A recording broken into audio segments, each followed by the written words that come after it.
All right, guys. So there's a Supreme Court case on trans healthcare that I wanted to talk about here. And right-wing ghouls like Matt Walsh, he was given a speech in front of the Supreme Court in support of restricting trans healthcare. So here's what they say in the Hill. Supreme Court leans toward upholding Tennessee's restrictions on gender-affirming care. So let me walk you through this here. The Supreme Court's conservatives appeared to lean toward upholding Tennessee's ban on gender-affirming care for minors in a blockbuster showdown over transgender rights Wednesday. Over 2.5 hours of argument, several conservative justices questioned the Biden administration's assertion of overwhelming evidence that the benefits of giving some adolescents experiencing gender dysphoria puberty blockers and hormone treatments outweighs the risks.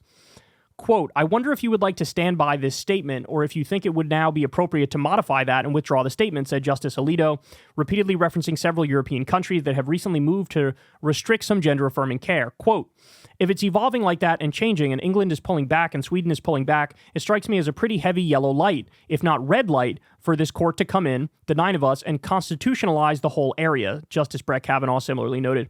By the way, can I just point out, I love this, that it looks like the U.S. political establishment found one way in which they would like to copy Europe, namely being more anti-trans. They never say they want to copy Europe when it comes to more paid vacation time or more paid maternity leave or paternity leave or paid sick time. They never say they want to copy Europe when it comes to universal health care.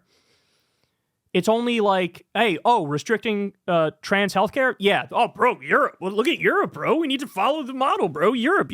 They never say Europe ever when it comes to raising wages, helping workers out more, being more of a social democracy and less capitalist. Never would they. Okay, let's continue. Opponents of U.S. laws banning gender-affirming care for trans youth have said prohibitions imposed by Republican-led states go much further than European policies, which limit but do not categorically ban care. Oh, that's interesting.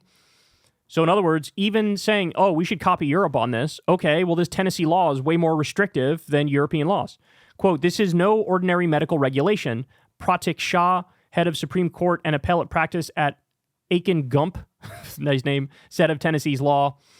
Tennessee's law SB 1 prohibits medical providers from administering puberty blockers or hormone treatments for the purpose of enabling a transgender minor to live consistent with their gender identity. So in other words, guys, this is not just a law that says, you know what, for minors, let's not do any bottom surgeries. Let's reel it in a little bit.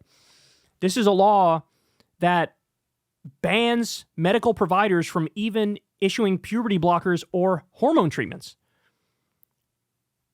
Wow, that is wide-ranging. It's like, in other words, you can get no gender-affirming care if you're a minor, according to this law. The law also bans gender-affirming surgeries, though that provision is not at issue before the High Court. See, again, that's interesting. So I bet you conservatives will pretend like what's at issue here is surgeries for minors, when that is literally not what they're debating. They're debating whether or not puberty blockers or hormone treatments can be given to any trans youth. Providers who violate the law can face $25,000 civil fines. The administration's challenge of Tennessee's restrictions stands to impact similar laws passed in roughly half the country. In other words, the Republican states, to the surprise of nobody, they're all cracking down on trans healthcare. And if the Supreme Court rules against, allowing doctors to provide trans healthcare to minors, then this could be the case in half the states or even more than half the states, setting up a high-stakes battle that has attracted national attention and demonstrations outside the courthouse Wednesday. The dispute comes as Republicans increasingly lean into anti-transgender messaging, with millions spent on related campaign ads this cycle, and a blitz of recent legislation restricting the bathrooms transgender Americans use, sports teams they join, and medical care they receive. At the heart of the current battle is what level of scrutiny the law should receive. The Biden administration asserts Tennessee's ban should be treated as a form of sex discrimination. For decades, the court has subjected such cases to intermediate scrutiny, which requires the government to show the law is substantially related to an important interest. SB 1 regulates by drawing sex-based lines and declares that those lines are designed to encourage minors to appreciate their sex. What the fuck does that mean? U.S. Solicitor General Elizabeth Prelogar said, Tennessee said its law classifies by medical purpose, not sex, so it only needs to clear a lower level of scrutiny known as rational basis review. Just as using morphine to manage pain differs from using it to assist suicide, using hormones and puberty blockers to address a physical condition is far different from using it to address psychological distress associated with one's body. See, to me, when you read that, and read that over and over again and tell me what your takeaway is. When I read that, it sounds like what they're saying is being trans is not actually a thing. In other words, living in extreme mental, psychological distress because your gender doesn't match your gender doesn't match your gender identity, or your sex doesn't match your gender identity. They say, well, that's sort of like an opinion thing and a feeling thing, and it's not real ironclad medical stuff. So therefore, we should make a law against giving trans healthcare to any minors, even just hormones and puberty blockers. See, again, at the core of the right-wing belief on this, it literally is just that I don't think trans people are a real thing. Like, I don't think it's a real thing. And for the life of me, it's hard for me to wrap my mind around that argument because, there was a time back in the day where people said about gay people, I just don't think anybody's actually gay. It's almost like, okay, even if you like the same sex to one extent or another, suck it up and marry the opposite sex because society shouldn't accept us, right? That's sort of like the idea. And it's a similar notion here. It's like they can't wrap their minds around the fact that some people are born biologically one sex, but effectively have the mind of the opposite, and they want to live that reality and want to live that truth. Imagine how big and authoritarian a government you have to create to say you're not allowed to do that. And I'm going to give you numbers in a second, by the way, just so you understand what we're talking about here. Why isn't this simply a case of age classification? Conservative Justice Clarence Thomas pressed the government, sympathizing with Tennessee's position. LGBTQ advocates are holding out hope for a repeat surprise victory at the conservative majority Supreme Court after Justice Neil Gorsuch, President-elect Trump's first appointee, wrote the court's majority opinion in 2020, ruling that an employer firing someone based on their sexual orientation or gender identity violates Title VII of the Civil Rights Act of 1964. The Biden administration insists the same reasoning applies to the Equal Protection Clause, and Tennessee's gender-affirming care ban should be invalidated. But during Wednesday's arguments, Gorsuch didn't ask a single question. He spent most of the time reading documents or holding a pen to his chin as he listened to the attorneys. The court's liberals, meanwhile, sympathized with the Biden administration's citation of major medical organizations that consider gender-affirming care safe and medically necessary. Quote, "The evidence is very clear that there are some children who actually need this treatment, isn't there?" Justice Sonia Sotomayor said. The Justice Department is challenging the law alongside 3 transgender adolescents in the state, their parents, and a Tennessee doctor who treats gender dysphoria. The case's high stakes have attracted significant attention, with dozens of outside groups filing briefs backing each side. The Justice Department's challenge drew support from Democratic attorneys general in 19 states and Washington, D.C., various LGBTQ advocacy groups, 164 Democratic lawmakers, Representative-elect Sarah McBride, who is said to become the first openly trans member of Congress, actor Elliot Page, and the American Bar Association. Tennessee officials are backed by 25 Republican state attorneys general, various conservative legal groups, the United States Conference of Catholic Bishops, and dozens of athletes who oppose transgender women competing in women's competition, including former swimmer Riley Gaines and former tennis star Martina Navratilova. Competing rallies, one organized by conservative organizations including the Alliance Defending Freedom and Do No Harm, and one held by the American Civil Liberties Union and Lambda Legal, drew upwards of 1,000 people outside the court Wednesday. All right, so we're going to... Let's get to that now. So we have video from one of these rallies. So there were protesters and counter-protesters, people on the side of trans people and people who are in favor of banning trans healthcare for all minors. And here's Matt Walsh speaking at this event. And listen closely to what he says here, because he really gives away the game. So to the trans activists over there claiming that this is all about the rights of children, I say again, yes, you're right, it is. They have a right to be protected from you. Children have a right to be protected from all of those people over there who want to harm them and damage them and destroy them. So in other words, he's saying kids who are trans, they're only becoming trans because it's a fad, and there's like trans rights groups that are tricking kids into wrongly becoming trans. That's what Matt Walsh is saying. And they will be. They are going to lose. They are losing right now. We are not going to let them harm our children. This case is just the beginning of the fight. It is not the end. We are not going to rest until every child is protected, until trans ideology is entirely erased from the earth. That's what we're fighting for, and we will not stop until we achieve it. He's not going to stop until trans ideology is totally erased from the earth. As I said, he doesn't think trans people are real. He doesn't think they're real. What he thinks is they're falling for a fad and going along with it wrongly, or they're complete degenerates, and he thinks they should be forced into a box of whatever your biological sex is when you're born. You have a duty to fulfill that throughout your life. That's his point. That's what he's saying. He wants to erase gender ideology from the earth, which is his way of saying, we don't think anybody should be trans. I mean, look, he openly said, we covered it at the time, he openly said it should be illegal for doctors to perform any sort of trans gender affirming care. It should be illegal for them at any age. So even if it's an adult, he really is not in favor of them being trans. This is what he said. This is what he said. So look, here's the reality of the situation, and this should be the least controversial thing anybody said ever. There are plenty of instances of you have a kid, and the kid says, hey, I feel like a boy or I feel like a girl or whatever, and they want to live that reality, and the parents sort of, work with them and try to help them and try to walk them through it and try to understand where the kid is coming from, and then you have, okay, well, let's see whatever process there is out there. You go talk to a therapist or a psychiatrist or some sort of a doctor, and you try to evaluate, hey, is this kid actually experiencing gender dysphoria? How severe is the gender dysphoria, etc.?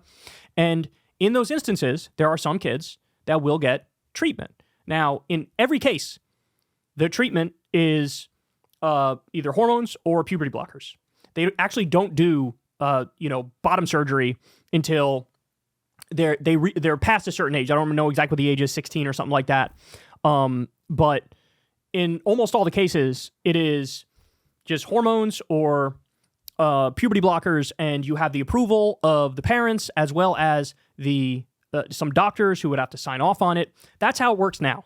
He wants big government to get in there and say to the doctor, no, you're not allowed to do this. Say to the therapist, no, you're not allowed to do this. Say to the parents, no, your kid's not allowed to do this.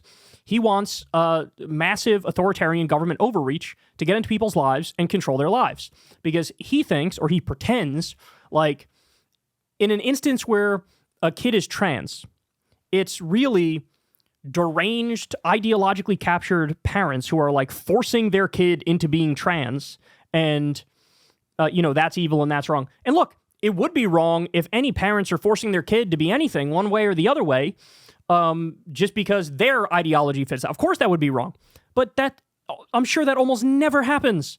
Maybe you can find the one fringe tiny ass case of some weird parents that do some weird shit, of course, but I got news for you. Whether you're a liberal, a lefty, a right winger, whatever, nobody looks at their kids and says, I would like to make their life significantly more difficult. I would like for them to have to deal with all sorts of discrimination because, 99.9% of society doesn't know about or isn't comfortable with trans people. Like it's much harder for them to get jobs and hold down a job. They know how society broadly looks at them and how so many conservatives look at them like they're some sort of freak or they're some sort of degenerate or pervert or whatever. Nobody wants a harder road for their kid, right? In the same way, in 1985 or even today, it's like, does anybody let me try to make my kid gay? Like, no, it's like, if they are gay, okay, we love you. We're going to deal with it. We're going to work this out, etc. And it's the same thing for trans people. I'm actually reminded, funny enough, of a story Joe Rogan told about how his neighbor had a kid, and he knew the kid was gay from the first time he saw the kid, and the kid was pretty young, and Rogan was like, this kid's gay, right? He had a very gay affect to him. And it's just amazing to me so Rogan can acknowledge, look, some people are just gay. It just is what it is. It's no big deal. Some people are just gay. And he can acknowledge that about gay people, but a lot of these conservatives, when it comes to trans people, it's just, they feel like, no, that's not a thing, or it's like a fake thing, or it's like a fad. It's like, no, I hate to tell you, there are some percentage, it's very small, but some percentage of people, both young and older, are trans. It just is what it is, right? And there's no moral or ethical dimension to it. There's nothing to tut and wag your finger at and shame people over. It just is what it is, right?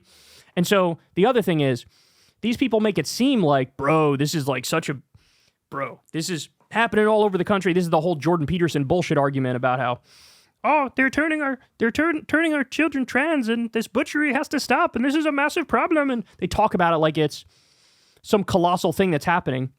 Meanwhile, I've showed you guys the numbers before. Look at this.